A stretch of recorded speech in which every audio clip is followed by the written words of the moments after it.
বাংলাদেশের একজন বড় মুফাসসিরে কোরআন ছিলেন হযরত মাওলানা জুবায়ের আহমদ আনসারী রাহমাতুল্লাহ আলাইহি। মাশাআল্লাহ, প্রায় সবাই চিনেন। তিনি যখন ইন্তেকাল করলেন এই করোনার প্রথম ধাক্কার সময়, করোনা তো যত দিন গিয়েছে মানুষের ভয় কমেছে, প্রথমে ভয়টা কিন্তু একটু বেশি ছিল।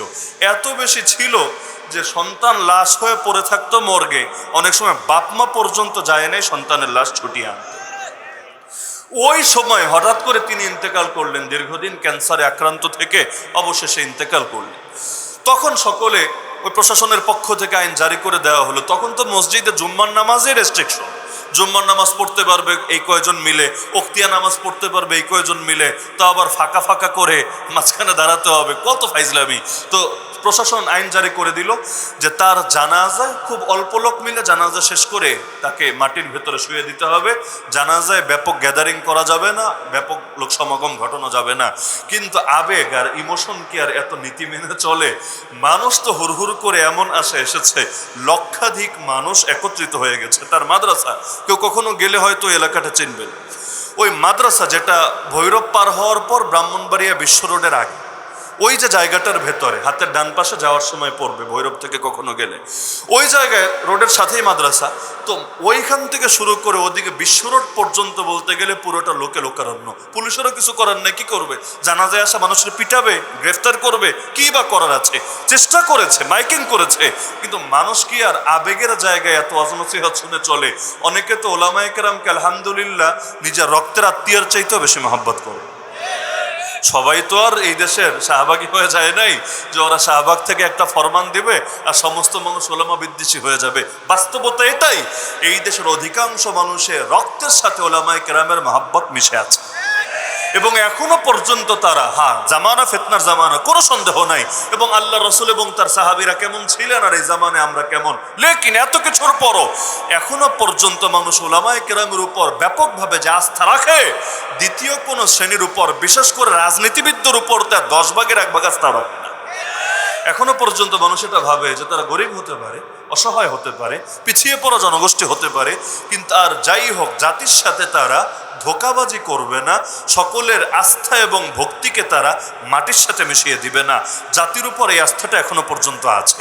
তো মানুষ ব্যাপকভাবে আসলো, কি বা করার আছে? পরবর্তীতে সেই ওসি পর্যন্ত সেখান থেকে তাকে প্রত্যাহার করা হলো, সাজা দেওয়া হলো, বহু কিছু করা হলো। কিন্তু এখন এত লোক দিয়ে কি করবে? লক্ষাধিক লোক। তো আশপাশের কয়েকটা গ্রামকে 14 দিন পর্যন্ত বাধ্যতামূলক লকডাউন দিয়ে রেখেছে। কয়েকটা গ্রাম 14 দিন পর্যন্ত যে তোমরা ফুল লকডাউনে থাকবা, কাজ কারবারেও যেতে পারবা না, বাইরেও যেতে পারবা না, ঘরের মধ্যে বন্দি আর কি, গৃহবন্দী টাইপের। তারা ভেবেছিল যখন টেস্ট করবে কয়েক লাখ মানুষের ভেতরে অন্তত কয়েক হাজার করোনা রোগী তো ধরা পড়বেই, আর পড়ার তো কথাই, তাদের মাথায় তো এটাই কাজ করেছে। আল্লাহর কি কুদরত, পুরো দেশে টুকটাক তো ধরা পড়েছে, কিন্তু এই এত মানুষ, এদেরকে যখন টেস্ট করা হলো, আলহামদুলিল্লাহ সুম্মা আলহামদুলিল্লাহ, একটা করোনা রোগীর তথ্য তারা জাতিকে দেখাতে পারেনি।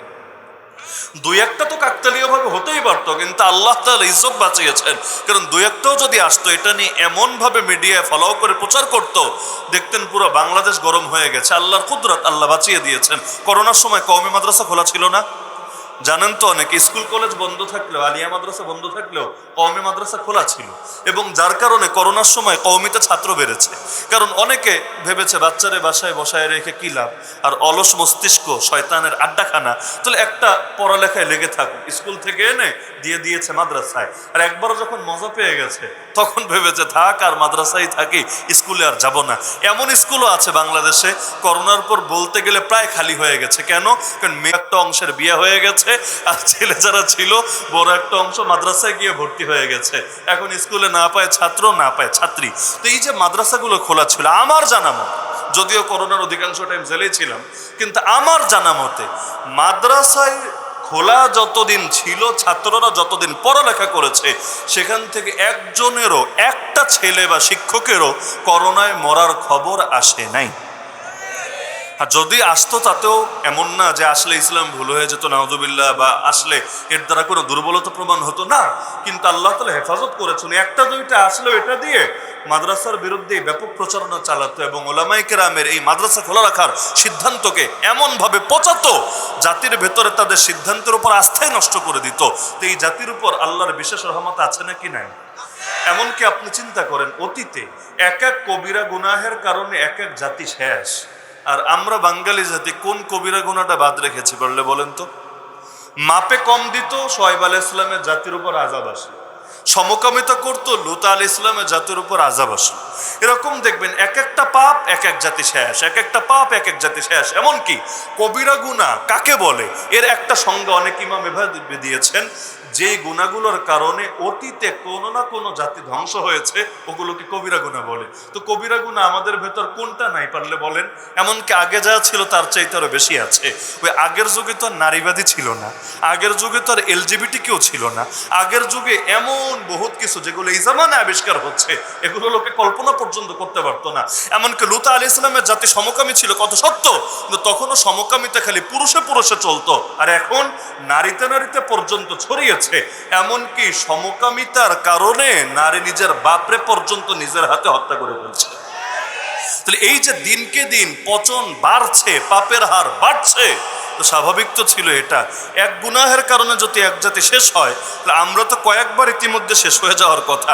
অন্তত 1971 থেকে শুরু করে 2025 আমরা তো বহুবার গোটা জাতি ধ্বংস হয়ে যাওয়ার কথা, কিন্তু আলহামদুলিল্লাহ তেমন কিছুই হচ্ছে না। কিসের জন্য? ওই শাহবাগের নাস্তিকগুলোর জন্য? কাদের জন্য? ওই বড় বড় বুদ্ধিজীবীদের জন্য? আল্লাহর কসম, এটা একমাত্র আল্লাহর রহমত এবং নবীজির বরকতের জন্য। বলবেন আল্লাহর রহমত কেন? ওই যে আয়াতটা পড়েছি, আমি মনে করি সেটার কারণে। ওমা কান আল্লাহু মুআযিবাহুম ওয়া হুম ইস্তাগফিরুন। বান্দা যতদিন আল্লাহর কাছে ইস্তেগফার করতে থাকবে, আল্লাহ গণহারে আযাব দিয়ে ধ্বংস করবেন না। যেই সময় এই দেশের মানুষগুলো রাতের বেলা গভীর রাতে পাপ করে, রাত যত বাড়ে পাপ তো বাড়ে, ডাকাতি বাড়ে, চুরি বাড়ে, বেশ্যাবৃত্তি বাড়ে।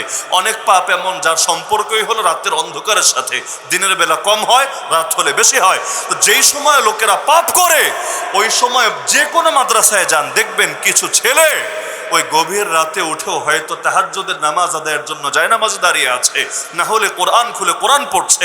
এমনকি হেফজখানা, এটাও তো একটা হেফজখানা মাদ্রাসার মাহফিল। এই হেফজখানাগুলোতে সবক মুখস্থ করে কখন জানেন? এই যে পৃষ্ঠা মুখস্থ করে হুজুরকে যে শোনাবে, এই মুখস্থ করার কাজটা বা সবক দেওয়ার কাজটা করে কখন জানেন? ওই ফজরের আগে। মুখস্থ হয়তো রাতেই করে রাখে, ওই ফজর হওয়ার আগে সবক শোনানো শেষ। ফজরে পড়ে না অধিকাংশ মানুষ, আর ফজর হওয়ার আগে তারা সিনার মধ্যে কোরআন ঢুকায় এবং সেটা নিজের উস্তাদকে শোনায়। উস্তাদও শুনে স্বীকৃতি দেয়, আলহামদুলিল্লাহ তুমি আরো একটা পৃষ্ঠার হাফেজ হয়েছো, আরো 5টা পৃষ্ঠার হাফেজ হয়েছো, আরো 10টা পৃষ্ঠার হাফেজ হয়েছো। এই যে মাসুম মাসুম বাচ্চারা, নিষ্পাপ বাচ্চারা, যাদের অনেকে বালেগ হয় নাই, অনেকে হেফজখানায় কয়টা বাচ্চা বালেগ আছে, অনেকে বালেগ হয় নাই, প্রাপ্তবয়স্ক হয় নাই, কিন্তু শেষ রাতে উঠে যখন আল্লাহর কাছে দোয়া করে, কোরআন তেলাওয়াত করে, নামাজ আদায় করে, আল্লাহর রহমত তখন না এসে কিভাবে পারে? কারণ শেষ রাতে তো আল্লাহ ডাকতে থাকে বান্দাকে। এই হাদিস কে জানেন না? শেষ রাতে আল্লাহ ডাকতে থাকে বান্দাকে, আরে বান্দা তোর কি লাগবে বল, ক্ষমা লাগলে, কত পাপ করেছিস তুই বল আমাকে, আমি আল্লাহ চলে এসেছি তোকে ক্ষমা করার জন্য। যদি তোর অভাব থাকে তাও বল, কত রিজিক লাগবে আমি রিজিক দেব তোকে। আরে বান্দা তুই অসুস্থ হলে সেটাও বল, আমি আল্লাহ সুস্থ করে দেব তোমাকে। এভাবে রাতের শেষ ভাগে আল্লাহ কিন্তু ডাকতে থাকে বান্দাকে। ওই সময় আমাদের সুযোগ হয় না আল্লাহ ডাক শোনার, কারণ এই দেশের মানুষ ঘুমাতেই যায় ওই রাতে। যেই রাত দরকার ছিল জায়নামাজে কাটানোর, ওই রাতে আমাদের ঘুম শুরু হয়। অথচ ঘুম শুরু করা দরকার ছিল এশার পরপর, শেষ হবে রাত 2টা, 2:30, 3টা বাজলে। এটাই ছিল স্বাভাবিক, কারণ আগে ঘুমালে আগে উঠতে পারবে। রাত 2টার সময় ঘুমায় আবার তাহাজ্জুদ পড়ে কিভাবে? রাত 2টায় ঘুমালে ফজর পড়াই তো চ্যালেঞ্জিং ব্যাপার রে ভাই। এই যে ফজরে মুসল্লি কমেছে, এর অন্যতম কারণ হলো মানুষ রাতের বেলা তাড়াতাড়ি ঘুমানো সুন্নতকে ছেড়ে দিয়েছে। এশার নামাজের পর দুনিয়াবি গল্প করাও মাকরু, হাদিসে নিষেধ আছে। এশার নামাজের পর জাগলে একান্ত কোনো প্রয়োজনের জন্য জাগা যায় বা দিনের কোনো জরুরতে জাগা যায়, তো দুনিয়াবি আড্ডাবাজি গাল গল্পের জন্য এশার নামাজের পর জাগাও মাকরু। নবীর সুন্নাহ হলো রাতের বেলা তাড়াতাড়ি ঘুমাবে, শেষ রাতে তাড়াতাড়ি উঠবে। এখন রাতেও আগে ঘুমায় না, আর শেষ রাতে উঠবে দূরের কথা, ফজর নামাজে মুসল্লি তো মুসল্লি, মসজিদ কমিটির লোকদেরকে ঠিকমতো খুঁজে পাওয়া যায়।